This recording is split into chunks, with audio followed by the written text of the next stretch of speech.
এগুলো দেখে কি মনে হচ্ছে, কি হতে পারে বলো তো? চলো তোমাদের সাথে আজকে আমি আমার ছোট্ট একটা রান্নার ভিডিও শেয়ার করি। তো হ্যালো এভরিওয়ান, আসসালামু আলাইকুম। কেমন আছো তোমরা সবাই? নিয়ে আসলাম অনেক দিন পরে একটা ছোট্ট রান্নার ভিডিও। ভাবলাম তোমাদের সাথে অনেক দিন হলো রান্নার কোনো ভিডিও শেয়ার করা হচ্ছে না। যাই হোক, তো এখানে আমি একটা বড় মাছের ডিম নিয়ে নিয়েছি। তো আমি ফার্স্টে ডিমটা ভালো করে ক্লিন করে নিয়েছি। তার মধ্যে হচ্ছে হলুদের গুঁড়ো, মরিচের গুঁড়ো, ধনিয়ার গুঁড়ো, জিরার গুঁড়ো, গরম মশলার গুঁড়ো, আর হচ্ছে লবণ পরিমাণ মতো, আর হচ্ছে পেঁয়াজ আর কাঁচামরিচগুলো অ্যাড করে নেব। আর সাথে আমি কিছুটা কর্নফ্লাওয়ার অ্যাড করেছি। তোমরা কর্নফ্লাওয়ার বাসায় না থাকলে কর্নফ্লাওয়ারের পরিবর্তে চালের গুঁড়োও ইউজ করতে পারো। যাই হোক, তো আমি সব স্পাইসেসগুলো মাছের ডিমের মধ্যে দিয়ে দিলাম। আর তারপরে আমি এখানে পেঁয়াজ আর কাঁচামরিচ অ্যাড করে দিয়েছি। তো অনেক দিন পরে তোমাদের সাথে আমি একটা রান্নার ভিডিও শেয়ার করছি। তো ভিডিওটি কেমন লাগবে তোমরা প্লিজ আমাকে কমেন্ট করে জানাতে পারো।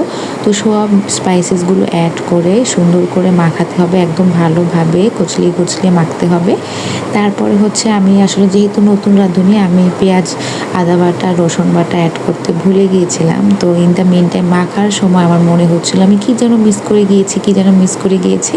তো মাঝখানে আমি আদা বাটা, রসুন বাটা অ্যাড করে দিলাম। ওটা দিয়ে ভালো করে মেখে নিতে হবে, একদম সুন্দর করে মাখতে হবে, কোনো এক্সট্রা পানি অ্যাড করতে হবে না, ডিমটা থেকে পানি বের হবে। তো মাখার পরে জিনিসটা দেখতে এরকম হবে কিছুটা।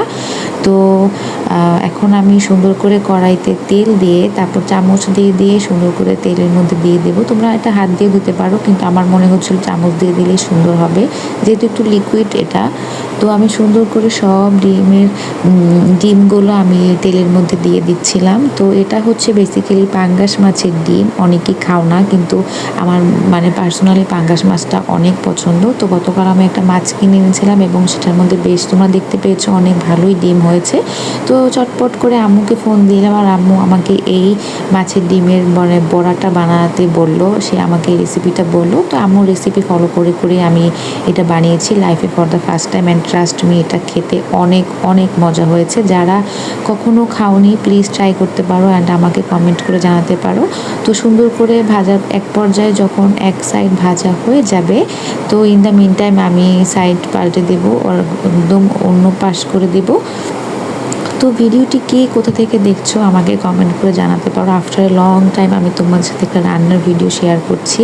আমি আসলে একটু অলস হয়ে যাচ্ছি। যাই হোক, তো এই হয়ে গেল আমার ডিমের বড়া, পাঙ্গাস মাছের ডিমের বড়া। এটা কিন্তু অনেক মজা হয় খেতে গরম ভাতের সাথে, তোমরা খালেও এটা খেতে পারো। তো ভিডিওটি কেমন লাগলো আমাকে কমেন্ট করে জানাতে পারো। ভিডিওটি ভালো লাগলে টাইমলাইনে এবং ফ্রেন্ডস অ্যান্ড ফ্যামিলির সাথে শেয়ার করে দিতে পারো। ভালো থাকবে সবাই, আল্লাহ হাফেজ, আসসালামু আলাইকুম, টেক লাভ।